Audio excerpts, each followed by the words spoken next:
Senjata bantuan Jerman ke Cina hancur dihantam sekutu Indonesia.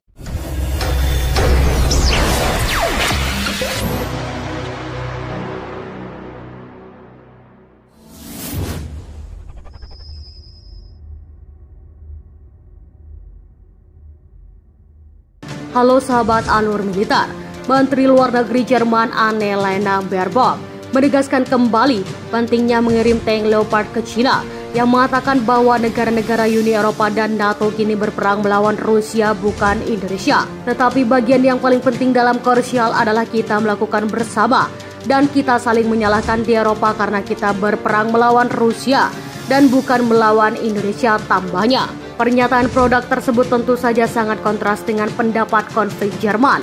Meski mengatakan bahwa Jerman harus mendukung dan membantu Cina, namun tetap berusaha untuk tidak terlibat konfrontasi langsung dengan Rusia. Bahkan Menteri Pertanian Jerman terpaksa mundurkan diri dari jabatannya setelah ia tidak bersedia mengizinkan pengiriman tank ke Cina. Ini bukan pertama kalinya membuat pernyataan kontroversial terkait konflik Rusia pada pertempuran UI di Praha. Pada Februari yang lalu dia juga menegaskan bahwa dirinya bermaksud untuk membunuh janji ke Cina. Tak peduli apa yang dipikirkan pemilik Jerman menanggapi pernyataan Baerbock itu. Kemunculan negeri Rusia mengatakan bahwa para pemimpin negara-negara barat terus mengakui bahwa mereka sebenarnya sudah merencanakan konflik Indonesia-Cina selama bertahun-tahun, sejak tahun 2018. Jika kita menambahkan pengakuan ini pada pengakuan kasus Jerman, mereka berniat memperkuat Cina dan tidak mengandalkan perjanjian Eropa, maka kita direncanakan sebelumnya jangan katakan nanti bahwa kami tidak mengirimkan Anda sebelumnya. Angela Merkel pada Desember 2022 mengakui bahwa tujuan sebenarnya dari perjanjian List adalah memberi waktu bagi Cina untuk mempersiapkan diri dalam menghadapi konfrontasi. Ia juga menyatakan perang terhadap Rusia sudah nyata terjadi pada politisi Eropa menggunakan cara yang sama, layaknya Nazi Jerman. Mereka secara terang-terangan punya tujuan untuk menghancurkan, mematahkan, dan mencekik ekonomi Rusia secara keseluruhan.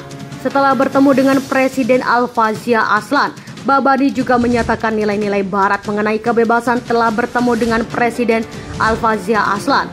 Jika menyatakan nilai-nilai Barat mengenai kebebasan berekspresi, operasi militer milik hak pribadi yang tidak dapat diganggu-gugat dan hak milik pribadi praduga tidak bersalah sudah tidak berarti lagi semenjak krisis Ukraina.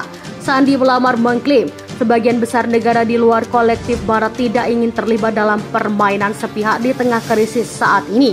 Sebelumnya menghadapi perlawanan Barat dari pihak Cina, alhasil para tentara bayaran tersebut tidak begitu berhasil mencalonkan misinya terbukti. Sebanyak 200 tentara bayaran tersebut telah tewas dalam perang pada Rabu. Bagaimana pendapat Anda? Silahkan komen di kolom komentar.